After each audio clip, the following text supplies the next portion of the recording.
I remember one time when I was younger, I was in France, and I was with a buddy of mine, a French guy who had walked to an ATM or something. And a young couple came up to me and asked me if I had a cigarette. And I said, I think I said back, non, je fume pas, which means no, I don't smoke. And I only said it almost because French, I liked to exercise my French. I was working on my French. Right.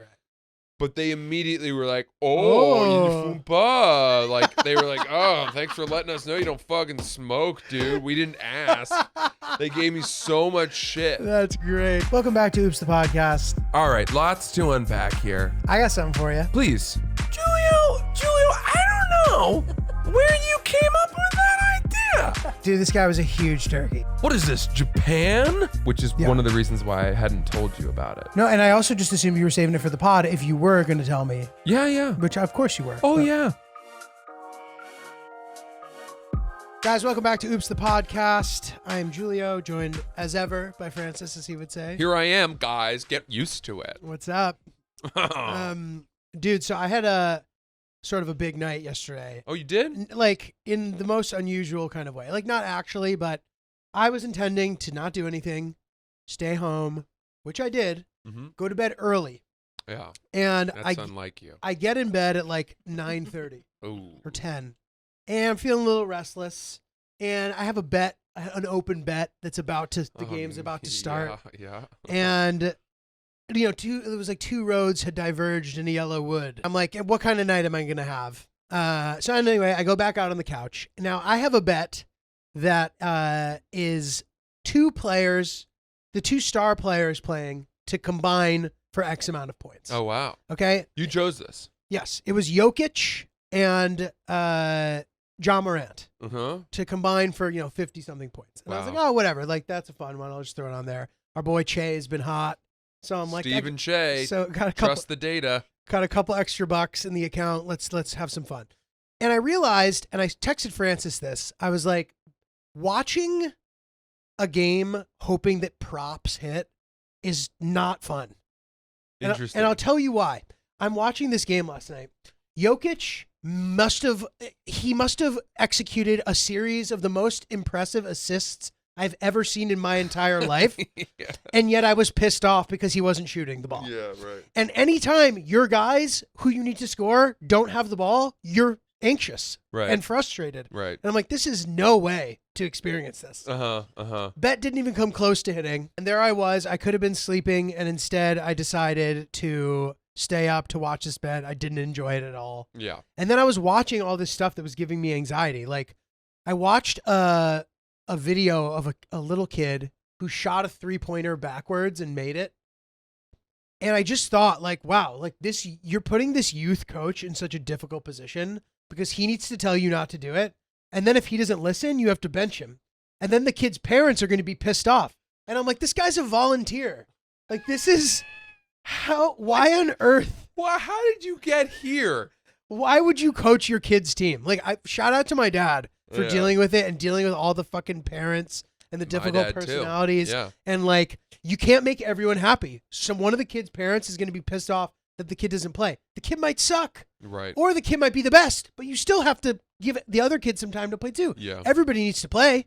These aren't the Dallas Mavericks. Right. This is JC Products. Yeah. You know what I mean? Dude, my dad as coach, the way that he would deal with this is that, he knew that he would play me as much as possible in the tough games, and then he would schedule 2 extra games against Pine Tree Academy.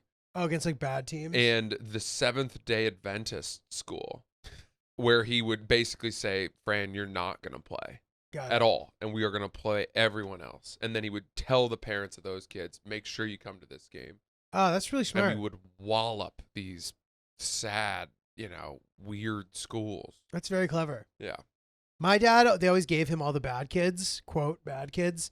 And I don't know why, but he was funny about it. Like this one kid who I think maybe had some problems, but we didn't necessarily know at the time, like the sort of awareness of all the different conditions kids can have wasn't the same. Right. So this one kid just kept being like, I want to be goalie. And my dad's like, you're not being goalie. He's like, come on, I want to be goalie. He goes, you can't be goalie. He goes, come on. He goes, okay, fine. You're going to be the assistant goalie. So he created this position for this kid. So now there's like 2 goalies, but he's just kind of standing there. Could he use his hands? I'm not sure. I think it might have been for practice. Like it's unclear, but like, I see, yeah. But it was funny. Like my dad be like, where are so-and-so and so-and-so? And they're just like in the woods, like smoking weed. Like, dude, like it was really funny. Like he did have a funny approach to teaching, and I wish I remembered it better because I bet he just got like the biggest kick out of it. I wonder. I worry a lot about how difficult I was to my dad as when he was coach. Your dad. This kid suck. I was so temperamental, and I, couldn't understand why he would ever take me out of the game. Mm-hmm. I was Dominant. by far the best player on all the because I went to a small school and it was not a sports school. You were like Shaq, like 13 years old. Yeah, 6'2". I ever tell you? 175. I've told you about my single greatest sporting performance ever, right? I don't think so. 32 out of our team's 34 points. That's impressive. Against Freiburg. That's pretty good. My friend Hillman Norberg scored the other layup.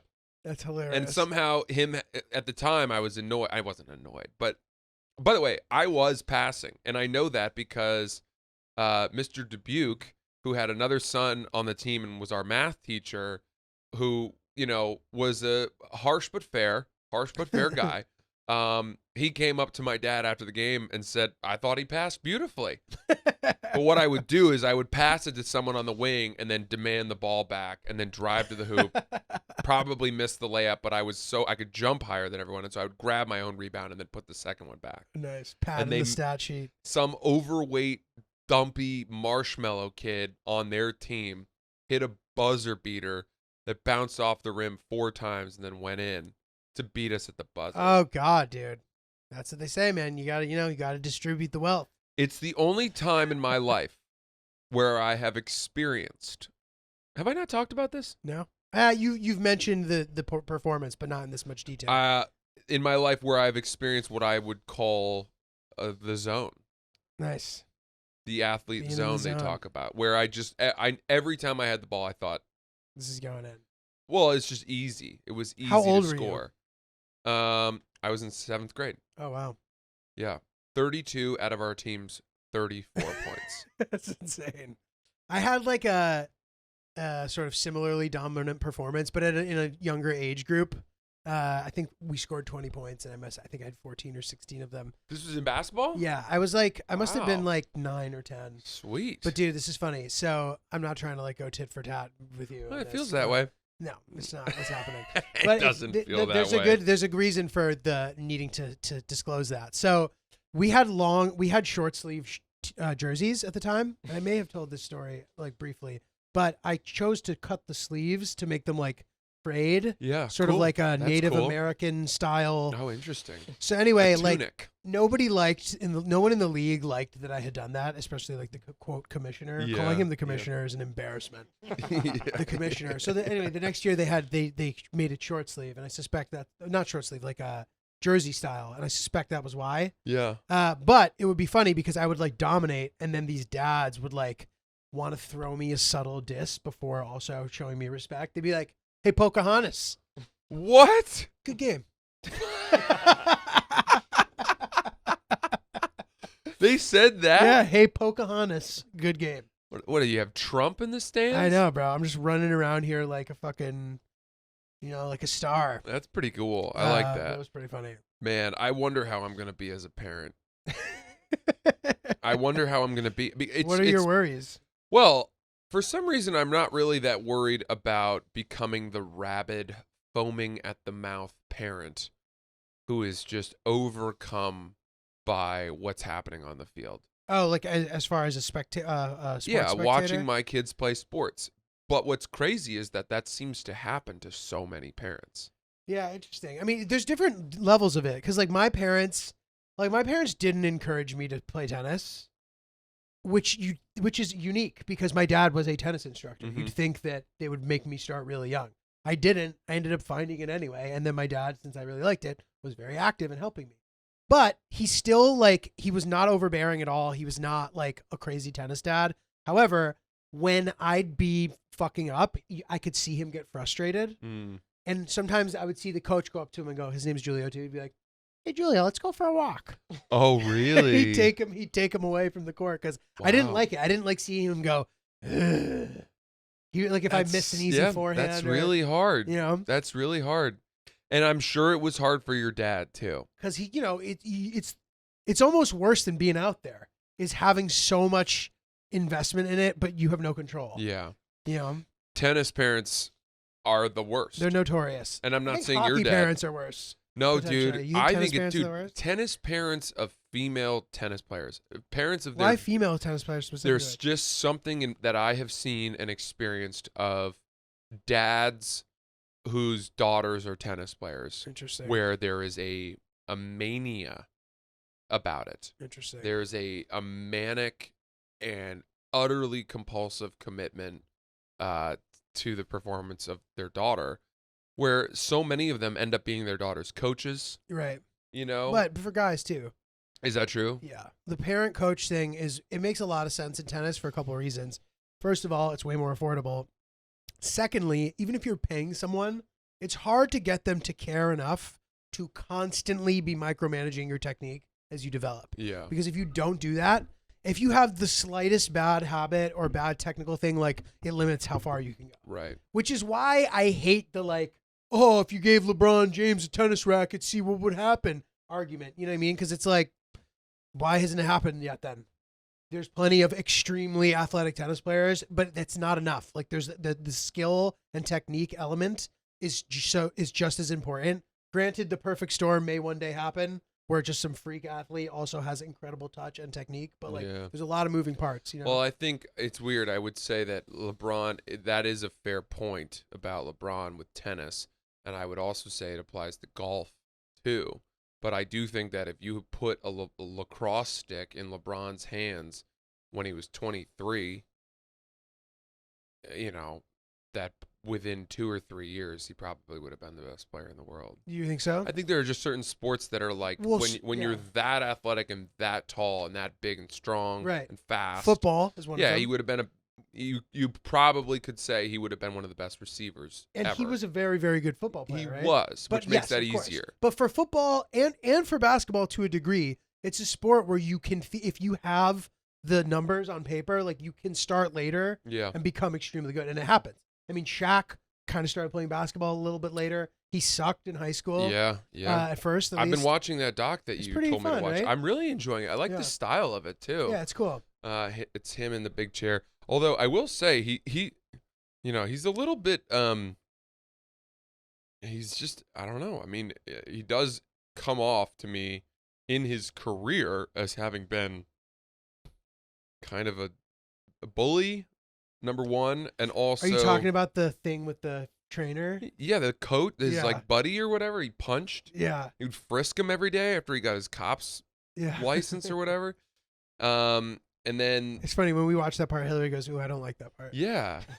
He's just a bully a little bit. And then he also, you know, the whole thing with Kobe. I mean, I remember that happening, but I was too young to kind of actually read the headlines, and I just remember there being this But you drama. take Kobe's side on that? I don't even take Kobe's side necessarily. I just think both of them, but you know, definitely Shaq was being a total drama queen. So it's interesting. Holding out for more money with the Lakers, even though he was the highest paid player in the league. Mm-hmm. It's crazy how many professional athletes feel that they are undervalued. Yeah. Even if they're the most well-paid player in the world. Well, if Phil Jackson, have you ever read Phil Jackson's book? It's a very good read. He portrays it, and it's a very pro Shaq book. Oh. In that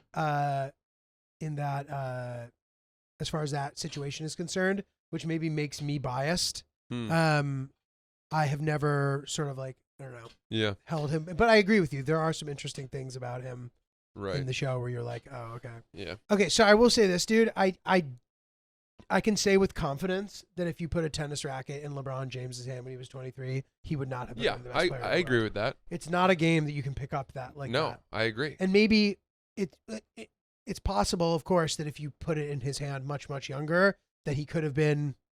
But, he doesn't have that soft of hands. No. You know what I mean? He's not like a soft touch. Like, okay, Kevin Durant, that is a guy who you can probably say with pretty solid confidence had everything it takes to become an extremely dominant tennis player. Really? Extremely tall. His hands are as soft as fucking butter. Buttery soft. I don't know, who Looks the like hell a good knows? tickler. But yeah, that's annoying. I've said this before, but it's annoying. Yeah, with those long old little tickly Skeletor tarantulas. paws of his. Ooh, that's gonna tickle your feet. Dude, like I have a couple friends who will be like, dude, if I had just started playing when I was young and just played every day, I could have been Federer. I'm like, no, you couldn't have. Dude. Yeah. Hate to break silly. it to you. Stupid. It's very silly. I had a nightmare last night. I have a fun dream thing too, so this is a fun thing. I had a Go ahead. very, very gory nightmare. You've alluded to this some of your nightmares on some of your podcasts. So much gore. I'm a little concerned for you about some of these dreams. I don't know that I have them all that often, but this one was very gory. It was very, I was being, I think I was being chased or by a man in a yellow trench coat, stalked, yeah, by some kind of monster man. It was a man who was a monster, probably a Texas chainsaw. In fact, I do think he had a chainsaw now that I remember it. Yeah. And I had to run and hide from him. And somewhere I got some kind of like an axe or a saw. And I remember him coming down the stairs of a basement, and I was under the stairs, and I reached through the boards of the stairs and sawed his foot off. And then I kind of knocked him down and sawed his other foot off and sawed his two hands off. And I just remember the sensation of like cutting through his bones. Jesus, it's pretty dude. bad, man. You should talk to somebody about this. I don't know. That doesn't happen all that often. I don't know where this gore came from. You've had some other questionable dreams. Have I? I have a tip for you. Oh, Ryan. To help avoid nightmares. It's worked for me. I'm gonna Google and find an actual doctor's prescription on what you should do. But when you're lying in bed, think about what scares you the most. Yeah. So for me, I think about murder, dying, Chucky the doll, talking Tina from the Twilight Zone, anything that scares me, something Chucky bad scares happening you? to my family, like all that stuff. Think about it with your eyes closed, open your eyes, and then close them again, and then you're not going to have a dream about that. Worked for me, it might work for you. That's nice. Wow, Ryan. Okay, That's there's nice. a good little tipperoonie. One thing that I had heard is that if you say, I'm not going to have bad dreams tonight, you supposedly won't, but I've done that and then had bad dreams. So Yeah. don't do that one. Don't do They that sneak up on you, Dude, these nightmares. Give it a try. one. I had a dream, Francis, the other night that you were approaching the goal in the soccer game. I was the goalie, and you were the man approaching the goal. And you went to kick it and shoot to score, and I dove and I blocked it, and I couldn't help but think that was some metaphor to me, like helping you not get in trouble in your everyday Oh, life. I like that. That's nice. You were shooting a rocket into the abyss, I'm happy to hear that. and I stopped it from landing. that was your take. I was worried that it was somehow we were at odds. No, and you were thwarting an effort. No, I don't think so. No, that's good. That's No, I don't great. think so. Okay, I have a question for you. Hit me. So in the world of waiting for your significant other to watch TV shows,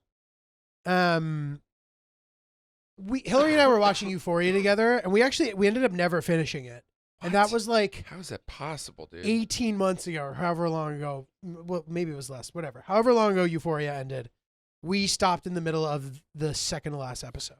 So the other night, I decided I'm going to finish it. Yeah. So I finish it, and then I tell her, I'm like, I finished it. And she was like, what? Why would you? And I'm like, the statute of limitations has ended. 100%. We haven't been able to watch the show. I no longer need to wait for you. Yeah. Is that fair? 100%. Yeah. And you know what? There's an easy fix. If she does care, just have her watch the last episode and a half. And then the two of you will be right back on, and you can resume it as your show if you want. But I'm with you. Okay. There are shows, we watched Nathan Fielder's the rehearsal together. We watched a couple episodes, and I loved it. And she seemed to like it, but then we got sidetracked and things happened, and then I would suggest, hey, let's watch the rehearsal, and she'd say, I'm not really in the mood for that Right. tonight. You only get a couple of those. You can't claim that as our show anymore. Yeah. Agreed, Yeah. Agreed. You've lost the privilege. You only get a couple of those. That surprises me from Hill Dog. Yeah. And I think she like agreed. I've talked her through it, and she was like, "Oh, okay." I think Good. she like finally, and I was like, "Yeah, I don't know. Were we watching that together?" Yeah, right. A year and a half gone later. We were into The Crown. We liked The Crown. She got really into. She was sick for a while, and she like binge watched The Crown. The Crown. And it was is interesting. She incredible. started during the Princess Diana stuff. Oh, she went and then she went backwards. Yeah, and she made the point that like watching it in order is not necessarily that important because it's all like pretty documented. Right. And granted, I'm sure the show builds, and there is a way where like you are spoiling certain things by watching it later. But I thought that was an interesting approach. Yeah. I'm enjoying it. I love the history of it. It can theoretically just go forever. The show.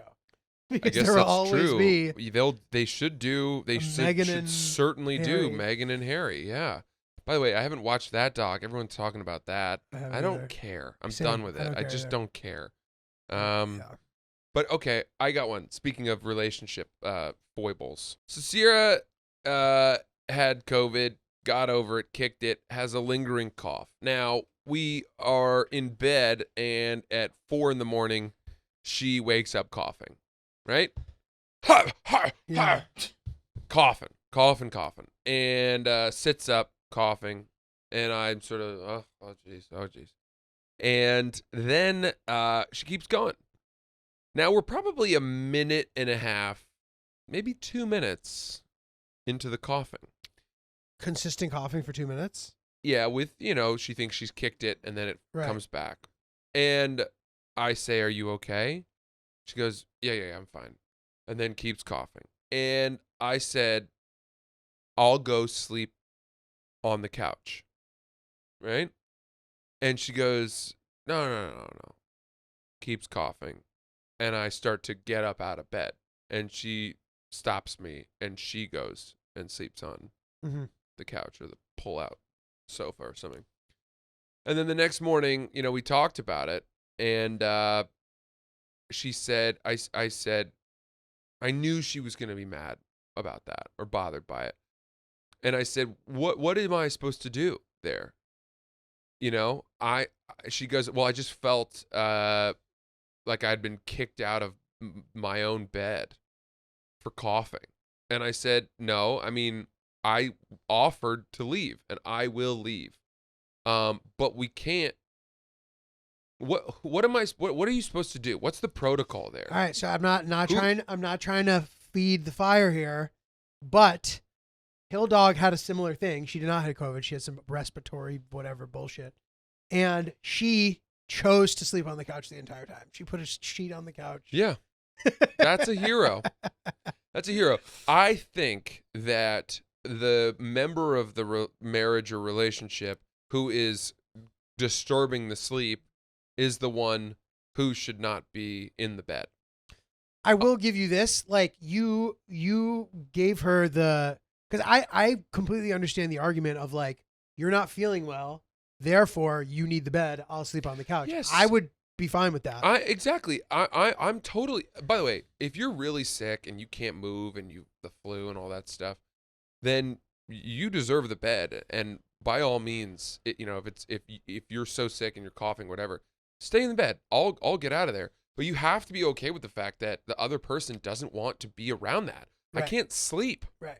No, and it's tough too because it's like so inconsistent and like they're trying to kick it, so they're actually coughing harder. Yeah. Yeah. It's different. It's a tough one. I'm not able to sleep through your loud rifle volley fire of coughing. And I don't know exactly. We've talked about this before, I think, but we had this thought, which was like, somehow if I'm sick and she's not sick, then I should go sleep on the couch. But if she's sick and I'm not sick, I also go sleep on the couch. Do you agree with that? Is there something where the man needs to sleeping on the man couch? Like it's a thing, certainly. Just unfortunately not in my relationship. Up? Yeah. But that is somehow a thing. The man on the couch, the man being displaced first is a thing in general. Yeah. You know. I don't. By the way, that's not even what was suggested. It was more like she didn't understand why I couldn't endure her coughing. Yeah, no, I'm definitely I'm with you potentially on that. Sleep is so important. Sleep is so. I'm glad that we're on the same side. Yeah. Sleep is so important. And she told me we could talk about this on the podcast. Okay, good. She was like, I'd be curious to hear what you guys say about this on the podcast. But I sleep is so important, and if one person is not sleeping or is restless, you owe it to the other person to let them have their sleep. Dude, I have a perfect piggyback off of this in regard to sleep being important. Okay, so we are sleeping in a hotel. It's her sister's wedding weekend. We're in a hotel. The cleaning lady keeps coming in the room. Yes, I didn't put the thing on the door, but like she comes in once in the morning. Hill Dog is not there for the 2 previous times she comes in. She goes to come in. I go, no, sorry. Like, whatever. She comes in again. I don't say anything. I think she sees me because she like quietly closes the door. Hill Dog comes back after the breakfast. We're in bed. We're sleeping. And the woman just busts in. And granted, checkout time's 11, but we had late checkout. And I just get up, shirtless, and I go, are you serious? Can you stop coming in here? And Hillary just looks at me and goes, that was extremely unattractive. And it rolls over. Wow. I was like, dude, what the fuck? She's like, why? She's like, the thing isn't even on the door. I'm like, I know, but like, she keeps coming in. What like, time was it? 11. Yeah. But dude, I don't give a shit. Like you've already come in twice and seen that I wasn't. Can you at least knock first? Yeah. She just busts the fucking door down. I'm like, and I reacted. Mm-hmm. And then it was bad.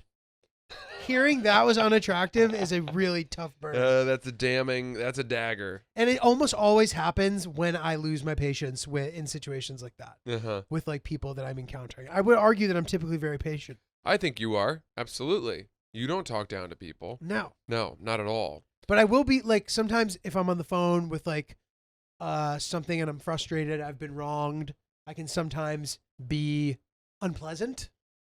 That doesn't necessarily mean I'm being unfair. Mm-hmm. Mm-hmm.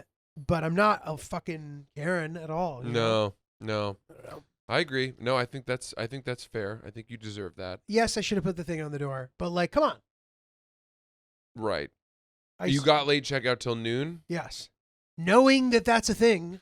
Yeah, I mean, why are you busting down the door? Exactly. I just don't know, man. I don't know how hard it is to be a hotel cleaning person. I got to imagine it sucks. Fine, but I also think that is like its own version of being condescending. Like maybe it doesn't suck. Yeah, but I just mean that it sucks in the sense that they have to turn the rooms over so fast, and lingering guests are the number one reason they can't do their job. And she might have finished every other room on that floor and had the cart there, and you were the only person left, and she can't keep working until you guys are gone. Fine, but like then don't give me fucking late checkout. Yeah. Like this is part of the thing. I get it. Like, yes, Right. maybe, it's a bummer for her or something, but like. It might be the equivalent to when somebody's in a bathroom, a single-use bathroom, and you knock and they say, just a minute. And you just and open the door. Well, no. And then a couple minutes go by and then you knock again. It's not the same because you want to impress upon them, hey, listen, I need to go. I really need this. And you've overextended your stay. Here's the key difference. I'm staying in the room. She cleans the room. We have different roles. We have different purposes. Yeah, you're not both pooping in the room. Right. Like if it's not like, no, but even just, I'm trying to think if the cleaning person was trying to come into the bathroom, if there's only one place, it's different to just straight up sit there and occupy it. I have reserved this space, right? It's as if I reserved the bathroom. And I've reserved an extra hour, which that information is attainable to know that I've reserved. I wonder if she knows. She probably doesn't know. Maybe she didn't know. But if you told her the first time, did you tell her the first time? No, I just said sorry. Like, no, sorry. Yeah. And then the second time, she spied on my my fucking, shirtless body as I was peeking out the window. Uh-huh. I didn't even say anything. Just let her go. Third time is too much, bro. Yeah. Fuck out of here. Fuck out of here. Third time's the harm. All right. All right, I got a couple things that I want to bring up with you. Please do. All right, first and foremost, tonight I am taking Hillary for a surprise. Ooh. She doesn't like surprises typically. No. Which is funny. I think it's a funny thing about her personality, but she doesn't like surprises. Pranks, surprises, hates them. Yeah. But this is fun. Taking her to see a show on Broadway, dinner.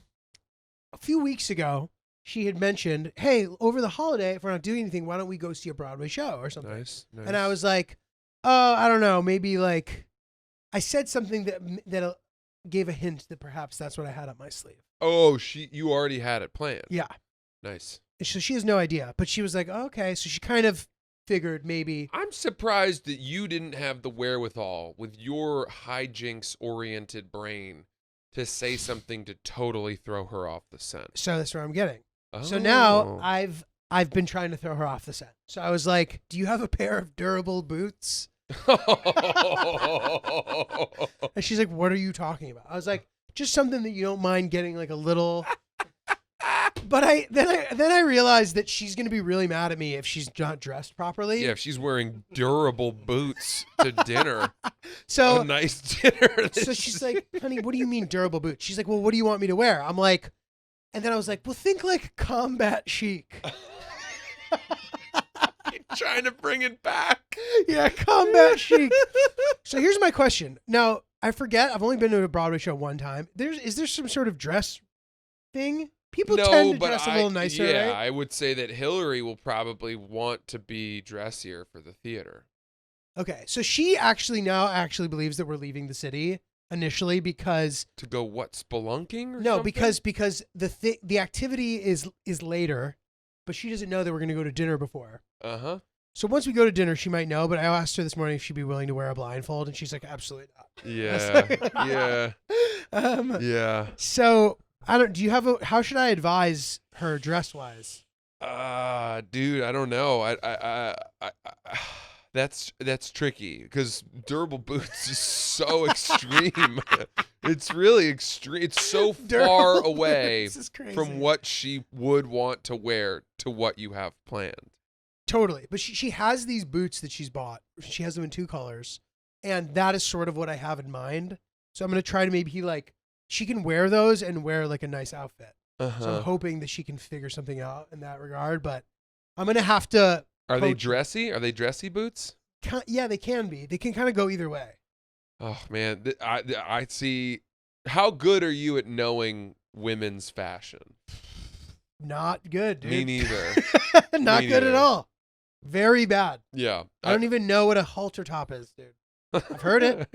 I couldn't tell you what it is. Do you know what it is? A halter top sounds like something you would wear with durable boots. Sounds like technical wear. Do you know what it is? A halter top. Is it not a shirt that's a crop top? A halter. My guess is something that goes off of your shoulders, but there's still a little bit there, and then it like goes around the boob area. That sounds right. That sounds right to me. That's my guess. Halter? No, it's not. It's sort of sleeveless. It's a sleeveless It's the shirt. inverse of what I've just described, actually. Oh wow, these are all cool. These are kind of cool, dude. These are cool shirts. Halter tops. Oh, there's one for guys. Oh, guys, halter tops? Yeah, but those are crop tops. Is it the same thing as a crop top? Maybe you can be a halter crop.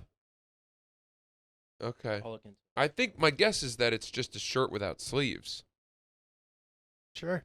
Sounds good to me. A halter top. Beats the sugar out of me. It's a shirt with no sleeves, and it uses straps that are tied behind the neck. Oh, nice. Would you consider like bringing a backpack and bringing a change of shoes for her? It's not a bad idea. The backpack is a little bit of a deal breaker for date night. Why?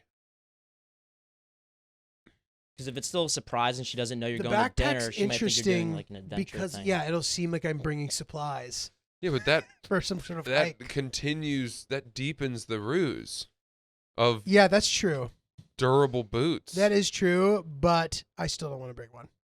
Uh-huh. But you guys are right. It would help. What are you gonna wear? I don't fucking know, dude. Probably like Muggsy. a Muggsy sweatshirt, and like pants, Right. and like pants. Right. Something like that. I'm gonna dress pretty normal, I think. Yeah. But I'm excited, dude. It's gonna be fun. It's really fun. What are you seeing? Moulin Rouge, Ah, so great. which I The know she said movie she wanted to see. is so iconic to me. I used to watch that movie all the time, and I know all the words to the songs and stuff. Do you remember the 4 members The from the music video, like from the famous music video? Oh yeah, let me think. It's Christina Aguilera. Mm-hmm. It's oh boy, this is where it gets tricky. Voulez-vous coucher avec moi ce soir? Ce soir. Is it there's an R&B singer. So I know it's Lil Kim. Oh, I wouldn't have gotten that. This is like a massive wild card, and like where the hell has she gone? Like in middle school, she was killing it. Wait, Missy Elliott? I don't think so. No. Maya. Okay, I wouldn't have known that. Do you remember Maya? Vaguely. And then the 4th person's escaping me. Is it Pink? Yeah. Oh, wow, Julio. I didn't know, and I wasn't trying to like prove that I knew. That's impressive. I had to man. find it. But that was I've a heard, big song. That was a that big song song. lasted forever. Bro, Maya. I don't know much Where about the fuck Maya. is Maya? You remember? It's after midnight and She she's sang that? on your phone. Yeah. What is it that she wants? What is it that you need? Yeah. Ba-da-ba-bum-ba-bum. Yeah. You just run for me, right? That's, Yeah, that one. Do you remember the song about That's an aughts. So an I aughts dug my banger. keys into the side of his Yes, little four-wheel drive. 4-wheel drive. You know, that one 2 I headlights. never felt that was supposed to be some kind of Carrie Underwood. women's empowerment song. And it's like, oh, you found out that he was cheating on you, so you keyed his car? Yo, for real? I don't think that's a good message about women's empowerment. You're very sensitive about car vandalism. I guess right so, now. but I mean, you know, just leave him and go live a better life. That's empowering. Don't cause damage, which he could then sue you for. You know Whatever what I mean? happened to 2 wrongs don't make a right, people. Yeah. What the fuck? There was that one. There was so many. There was another song that was like that. It's Blue Cantrell. Cause he Hit cheated 'em on up me, style. and that's good. Yeah, I Yeah. was thinking of that. It's Ooh, from that same era. There goes the. While he was cheating, I was beaming in the beamer, just beaming. Yeah, that's it. Yeah, Can't yeah, believe that one. I caught my man cheating. I hate that song. That was a banger, dude. I don't know. So I went to Neiman Marcus on a shopping spree. Yeah. Yeah. Yeah. So, ladies, if your man want to get buck wild. Hit 'em up style. That's what it was called. Yeah. And then Oops is in the title too. Hit 'em up style. Oops. Oops. that's a There good goes video. the Those are some classic videos, bro. music that era. videos, man. That was Those a good were the era. thing. And you have kept them going. Dude, what You're the last man watching music videos. that is true. I've really rediscovered music videos lately. But dude, like that sort of iconic set, the sort of like fisheye camera. I think of like Busta Rhymes, like Timbaland, Yep, Missy yep, Elliott, yep. Aaliyah, even like. Oh yeah. And the 2 big Aaliyah songs, like from that era, were both soundtrack songs. Like they both have movie scenes in them. One was from Romeo Must Die. Yeah, Romeo Must Die is which one is that again? I don't know. First you don't succeed. Yeah, get yourself yourself up and up try again. And Baby Girl. On a Man from the Big BA. You remember that one? No. Is that It's Rollin' Raw? Boy, I've been watching you like a hawk in the sky. I don't know it. Yes, you do. You are my friend. Are you that somebody? Yeah. Are you that somebody? Tell me about somebody. Oh yeah. Boy. Yeah, It's now from I know it. the Dr. Dolittle soundtrack. Is it? Fun The one with fact. Eddie Murphy? Correct. Wow. Yep. That's So, cool. in case you guys needed to know that, Wow. you now know it. Hmm. Okay. Dude, I had my John Mayer moment. Oh, you did? I had my John Mayer By the way, moment. he just did Call Her Daddy. I saw. I feel like we really Someone missed was the like, boat on "Oops, that. next?" Yeah, I know. Broke my heart. Dude, we should try to get Mayer on the She's, pod, bro. Slightly different size podcast. Well, listen, man, you gotta start somewhere. Yeah. Let's get Yeah. Mayer in the mix, dude. Yeah. Johnny, come on on. Come man, on, pal. Joan. Open Come invite. on down, buddy. We can jam together. Okay, so this is my John Mayer moment. It is not the same, and it doesn't involve John Mayer, but you'll see where I'm going with this. This travel guy who I'm pretty sure that he recommended my Iraq guide to me, but like via his text me service. You know how he's like, text me, and then you just get a bunch of notifications about their new videos. Do you know about that? No. Okay, so it'd be like, sign up for my texts, and you text them, and you get an automated message back like, hey, this is so and so. Thanks for. Oh yeah. I'm gonna send you all my content. That's an app. That's a company. It maybe, but like you just text. You don't need It's an app. called. Yeah, it makes I sense. remember that. I know what that is. So anyway, I had asked him for a recommendation about a guide, and he actually replied, and he sent me back. So anyway, dude, this guy, I've been watching his videos forever. To say I'm inspired by him would be not giving it enough credit. He is the only vlogger to film a vlog in every single country on the planet. What? And he's like, I think he's younger than us, dude. Oh my He's the God. fucking man. He's iconic. This guy, Drew Binsky. I wake up to on my website, you can like message me. Mm-hmm. I wake up to a message from him. No way. And I was like, what the fuck? No way. And then I look, and then I'm like, I screenshot it to Hillary, and I'm like in the shower, like, can't believe it. And I go in and I wake her up, and she looks, she goes, what the fuck? I'm like, yeah. And then I'm like, wait a second. I look at my Instagram, I have 4 DMs from him too. And he's now following me back. I was like, this is so sick, dude. Oh, yeah. Tell me what you think about this. Okay, so he messaged me. This being is like, fun. Isn't this fun? This is fun. Dude, I mean, like, what a fun moment. I said, I wonder what he wants. Maybe he's going to, like, ask me about Afghanistan stuff. Because I don't know if Has he been. not been there? He's been, but judging by his videos, it seems like he's been there pre-Taliban. And he might be asking me about the Taliban. Anyway, bro, I had sent him, like, 5 messages before. Yeah. Like, sending him stuff, trying to, like, get on his radar. And now I'm, like, a little embarrassed. That's okay. It's fine, though, right? Yeah. I didn't say anything, like, You should weird. be doing that. I'm like, dude, I thought you'd like this. Like, yeah. I really love your shit.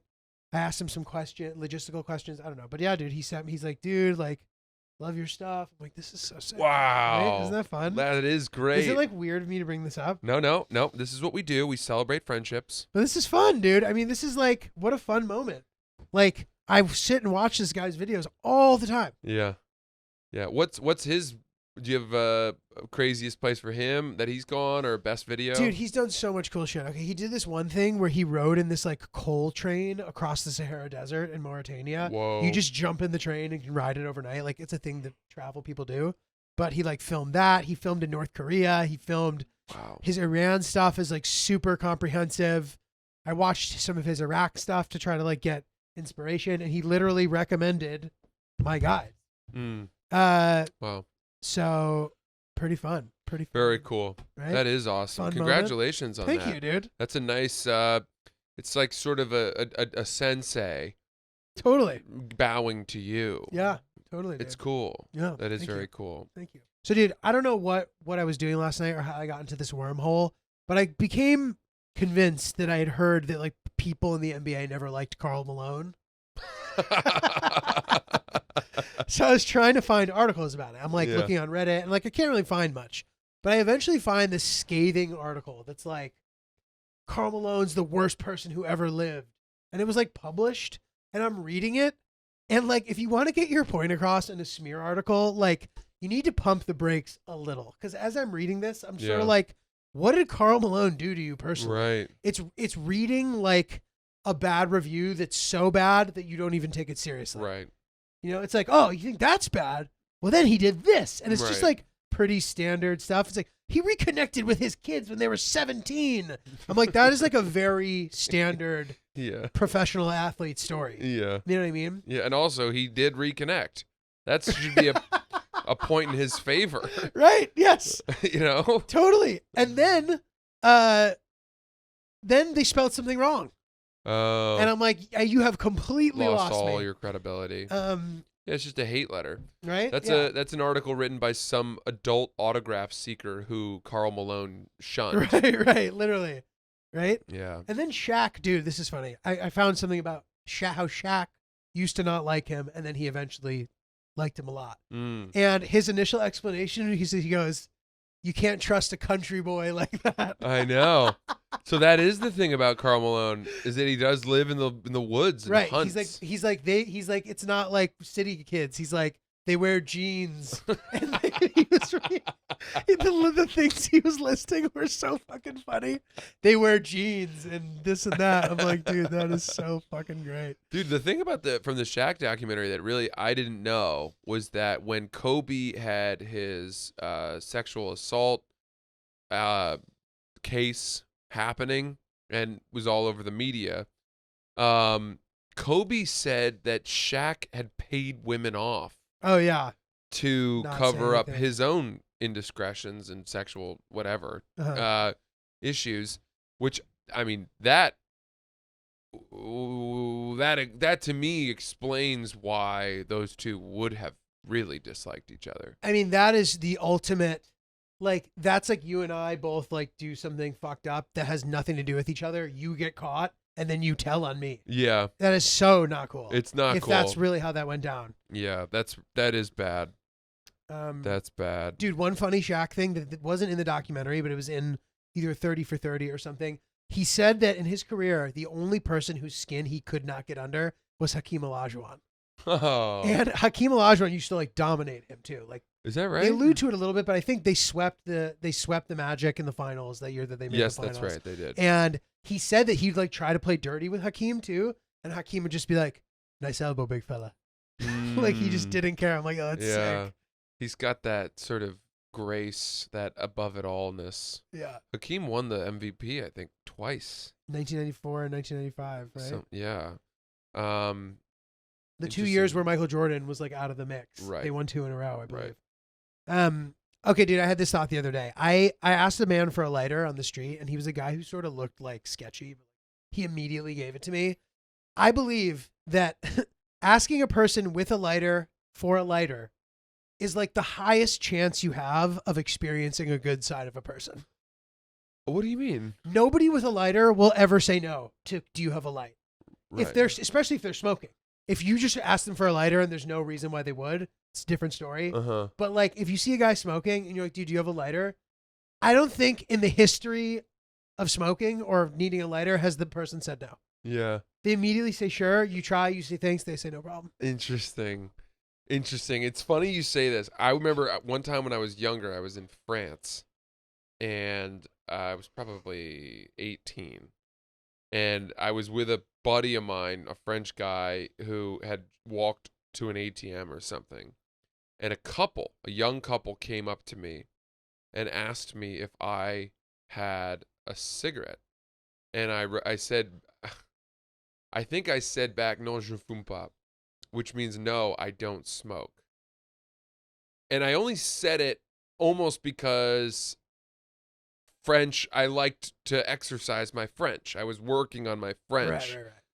But they immediately were like, oh, you fume pas. Like, they were like, oh, thanks for letting us know you don't fucking smoke, dude. We didn't ask. They gave me so much shit. That's great. And it was almost like I was just responding in the way that I would have had I been taught that exchange in French class. Exactly. Yes. Totally. Do you know what I mean? Totally. Like, est-ce que tu as une cigarette? Non, je ne fume pas. Right? That would be the question and the response. And I just said it back without even thinking. And they were like, oh, must be monsieur, nice. Oh, Yeah. Monsieur je ne fume pas. Yeah, je ne fume pas. Dude, that's hilarious. Okay, should we do an email? Let's do an email. Why not? Okay, please read the time I got a $1,000 invoice from my boyfriend's mom. Oh my God, this is Yeah. juicy. Yeah. Love the pod. Frequent listener of the last 3 years. Oops is always my number one in the end of your Spotify wrap-ups. All right. Thank you. I'm writing in today because I want to see what you guys think about this story since you're both currently in healthy relationships. My boyfriend and I have been together for almost 5 years now. 3 of those years have been long distance. We'll call him Joe. Joe and I have very separate lives due to work and school, but I was hoping we would close the gap and evolve our relationship once I graduate this December. However, I've hit what I think is a crazy road bump red flag. I want to hear from you guys whether I'm in the wrong for being so flabbergasted and upset. Let me set the scene. Joe's very close with his family, and it is natural to live at home until their early 30s, I guess, meaning in the family. Joe is not an exception to that and still lives at home at 29 years old. The family has this weird bubble where no one but the immediate family is allowed inside their house. They all live together, mother, father, 34-year-old pharmacist son, and my boyfriend. So I'm not allowed in the house. and I have to find a place to stay when I'm in town. What the fuck? What? Yeah, that's crazy. In addition to that, I just feel like an outsider when I'm around them. They're all nice, but it's this weird barrier to entry with the family. My boyfriend does not understand me when I've expressed my concern about this over the past few years. That is a gaslighting situation. This is extremely weird. Yeah. But after nearly 4 years of being together, I got invited on a big annual family vacation to Key West for the first time. It felt like I had finally entered their circle and I would be able to grow close with the family. The trip comes and goes, and it was a great time. I got closer to the family, and all was well. Fast forward to a year later. I receive a text message from Joe's mom with a photo of a handwritten invoice for a variety of expenses, some dating back to August of 2021, that had added up to $1,000. Images of the message are attached. Please review. Okay, so let's read this here before we continue. Blank. Well, I'm finally texting everyone for their expenses owed. Maybe I don't want to like give it away, but I'll say what the expenses were. American Airlines ticket, American Airlines seat change, luggage fee, condo fee, comedy concert, because I don't want to give away who it is. I paid my boyfriend for the plane tickets when he booked them. So why am I being charged again? Dude, this is so shitty. Is so weird. I thought my portion of the condo was free since my boyfriend and I never discussed costs outside of the plane tickets. Yeah. I was under the assumption that my boyfriend paid for the comedy tickets, which was a show I'd completely forgot about because it happened in 2021. Most importantly, why the hell am I getting an invoice from his mother a year later? It turns out his parents had paid for it all, and they were under the impression my boyfriend was communicating the financial expectations to me. My boyfriend sees no problem that his mom sent me an invoice. Apparently, this is normal. Is it wrong for her to refuse to pay it? Dude, basically, is what she's getting at. How are they 5 years into this relationship? Yeah, this is really shitty. How? This How is are really they shitty. together? 5 years? This just sounds like they're like a cult. Yeah, this family is fucked up, man.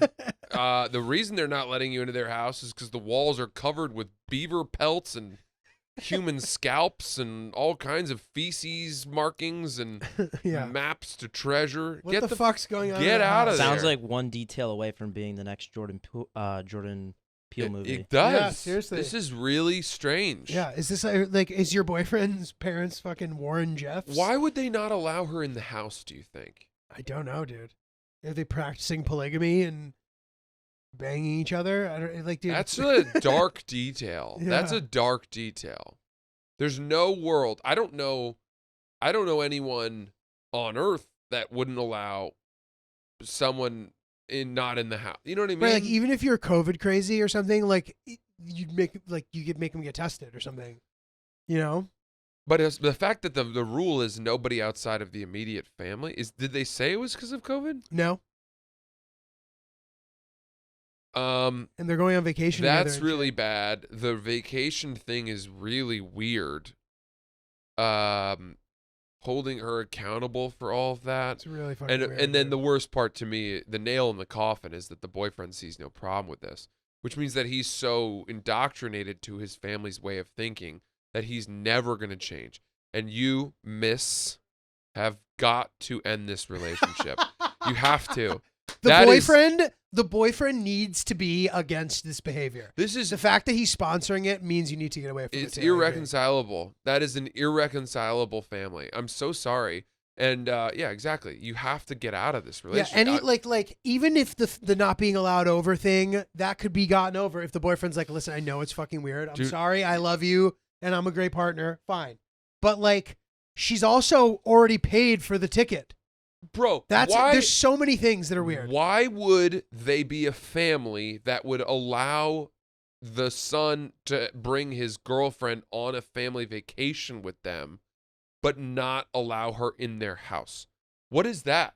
I know. Because you could almost say if they don't let her in the house, maybe they have some weird, old-fashioned belief that you don't get to sleep in a bed together until you're married, or I don't even know. Yeah, dude. It's too extreme. But It's like then a for her Waco, to Texas for her to situation. come on a family vacation with them and for them all to get along and for her to feel accepted by the family makes that whole theory moot. Yeah. So there's something going on here that is Weird worship. bad. It's bad. There's something dark. and dangerous. You're in danger. This David girl's Koresh. in danger. What was David Koresh? What was that one again? I don't The remember. Apostles or the cult situation. whatever. Yeah. Get out of there, ma'am. Missy, run. Head Run for the for hills. Okay, cool. Where can we get the truth with Ryan, facts with Ryan about the facts? What can we hear? Couple today. Dr. Doolittle, its net profit was $222.9 million at the box Classic. office Wow. in Damn, 1998. It's a different time, dude. And then Pine Tree Academy boys basketball. I took a look at their record from 2005, the 2005-2006 season through the 2022-23 season. They've been 90 and 176.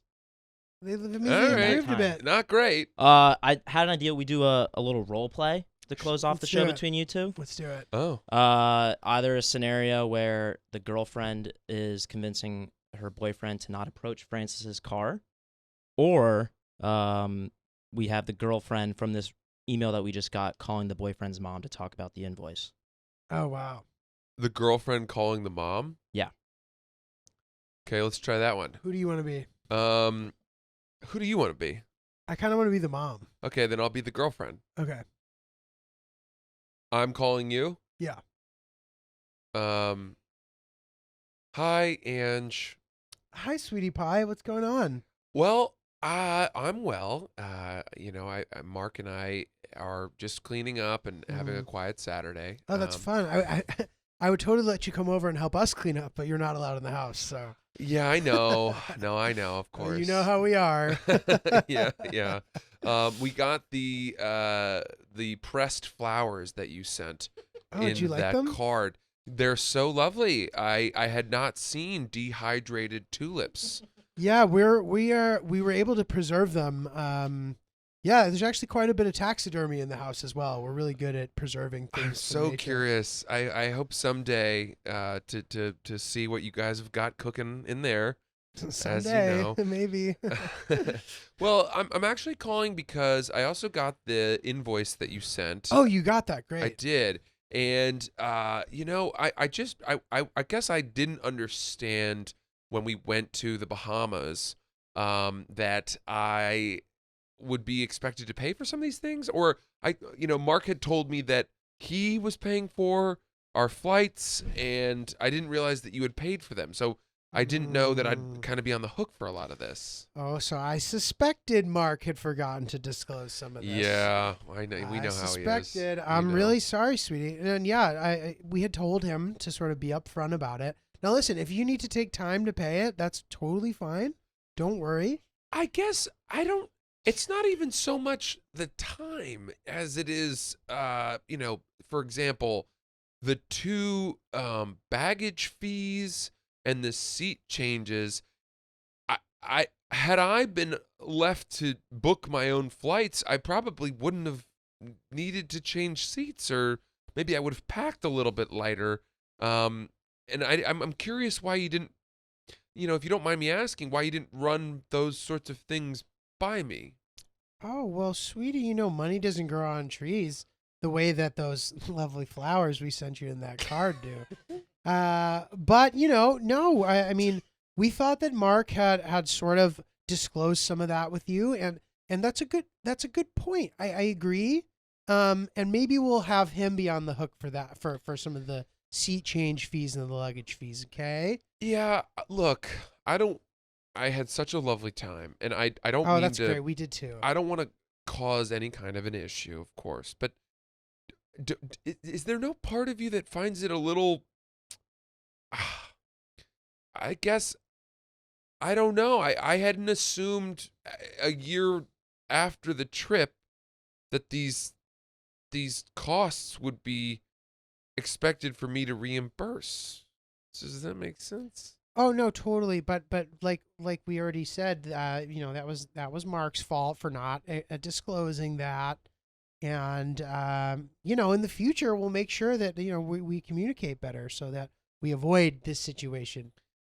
Far be it for me to tell you how to run your house or your family, but I do think it's pretty unfair to be so unclear about financial expectations with your son's girlfriend, and I'm happy to pay. It's not even about the money. It's more about transparency and expectations. And if I had known that I would be expected to cover all of these things, I'm not so sure that I would have. Honey, listen, we've covered this already, and like I said, we told Mark to tell you, and he happened to not. But he didn't. And listen, He didn't tell me. I know, and I'll speak with him, but we're currently draining the blood out of a human body in the basement, so we have to go. Oh, what? Bye. Yay! Hey! Yay! Okay. End Wow, scene. what a fucked up family. I hope again. Listen, the lady who wrote that's what's happening. That's what you're dealing with. And I don't even know, frankly. I mean, we appreciate you writing the email, but this should be pretty clear to you that you gotta go. It's good. We're happy that we were able to give you some perspective. Everybody listening to this is horrified as well. Yeah. So you know that it's not just you. It's we them. can speak for the audience on this one. Yeah. Thank you, Ryan. That was fun. That was fun, and Ryan. Julia, where can we find you on the road Coastal performing stand-up comedy? Coastal Creative, St. Petersburg, Florida, January 20th. Then the weekend of March 3rd or 4th in the DC Improv. All those are on my website, notjulio.com. Got a bunch of stuff in April, too. Looking forward to seeing you guys. Guys, you can see me catch the Hero We Need tour. I'm coming to a city near you. Philly, Nashville, Atlanta, Dallas, Chicago, Minneapolis, and Austin. And then San Francisco with Lil Sass. That's going on sale in February, though. Tickets for all those shows, francisells.com. Can't wait to see you. Thanks, guys. Happy holidays.